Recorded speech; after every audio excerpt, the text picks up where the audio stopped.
Parce que, comme dit le proverbe, il est très facile de voler un tam-tam, mais beaucoup plus difficile de le frapper quelque part, sans attirer l'attention de celui auprès de qui vous l'avez volé. Et les Sénégalais sont en train de souffrir. La crise multisectorielle que nous vivons découle de cette souffrance des Sénégalais. Malick Gakou l'a dit tout à l'heure, nous apportons tout notre soutien à tous les secteurs en grève. Ce n'est pas seulement les transporteurs. Nous ne faisons pas la récupération politique. Je crois que c'est revenu même un peu trop tard parce que ce que nous déplorons souvent, c'est que les Sénégalais sont beaucoup trop patients et beaucoup trop attentistes. Un transporteur qui va en grève, c'est parce qu'il n'a pas le choix. Parce que le transporteur vit au jour le jour de son travail. Un transporteur qui gare son véhicule pendant 2 jours, il a du mal à honorer sa dépense. Donc c'est parce qu'il n'a pas le choix qu'il va en grève. Il faut qu'on le sache. Le transporteur, ce n'est pas comme le fonctionnaire qui va en grève et qui malgré tout va percevoir son salaire. Le transporteur ne va en grève que parce que ce qu'il vit est devenu insupportable. Et c'est pourquoi nous leur apportons notre soutien. Mais en leur demandant d'aménager un certain nombre de mesures de facilité pour que les gens qui sont malades, pour que les femmes qui doivent accoucher, ainsi de suite, puissent être transportées, acheminées. Mais nous leur apportons tout notre soutien. Cette crise multisectorielle va se prolonger.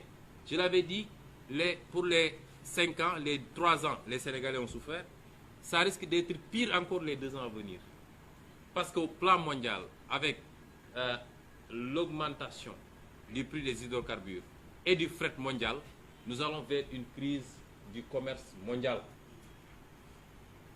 Le ministre Habib Sy, qui connaît bien ces questions, le président Khalifa Sall, qui a été ministre du Commerce, ils savent de quoi je parle. Tous les produits vont flamber. Ils ont déjà été multipliés par 100, je crois, mais ça va être pire encore. Et c'est ça les enjeux aujourd'hui. Ce n'est pas une histoire de sama quartier, mon quartier, ma commune. Ça va au-delà. Et ce qui va se passer dans ces élections-là va déterminer ce qui va se passer pour les législatives et pour la présidentielle. Il faut que les gens le comprennent. Il faut que le peuple nous aide à le libérer. Il faut que le peuple dise non à certaines pratiques. Vous avez vu depuis quelques jours, hier on nous a annoncé 46 milliards à distribuer aux Sénégalais, à 588 familles. À la veille des élections, ils reprennent les mêmes pratiques. Est-ce que le peuple va accepter ça? 588 000 familles, 46 milliards. La moyenne pour les familles sénégalaises, selon l'ANSD, c'est 8 personnes. C'est moins de 10 000 francs par personne. Qu'est-ce que ça règle fondamentalement? Pas grand-chose. Et pourquoi ils le font maintenant? Parce qu'on est à 1 mois du début de la campagne électorale. Ensuite, on nous dit augmentation de 10% des retraites. Parce qu'il faut faire un clin d'œil aux retraités. Oui, c'est vous qui allez en bénéficier. Non, c'est le privé encore. C'est là? Le privé, je pense. Le privé, ah d'accord. Ensuite, on nous annonce l'ouverture tous azimuts de points nano-crédit, soi-disant pour financer les femmes et les jeunes. Et c'est maintenant qu'il faut le faire. Et hier, on nous annonce également 8 milliards pour les Dara.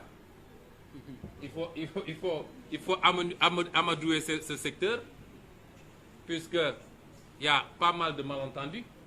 Il faut les amadouer, 8 milliards pour les Dara. Et c'est les mêmes pratiques. On envoie les premières dames dans la banlieue avec des trucs de distribution de billets. Mais il faut que les Sénégalais démystifient ces pratiques et disent non. Et vous allez voir les prochains jours le réveil de tous les voleurs de la République. Tous ceux qui ont pillé et repillé les caisses de l'État, qui sont multimilliardaires aujourd'hui, vous allez les voir essaimer les rues de Dakar et des régions pour dire qu'ils appuient des candidats pour distribuer des billets. Il faut que les Sénégalais nous aident à les aider. Oui, délivrer le peuple. Oui, mais on ne peut pas délivrer un peuple qui ne veut pas se délivrer lui-même. Et c'est ça qui est en jeu aujourd'hui.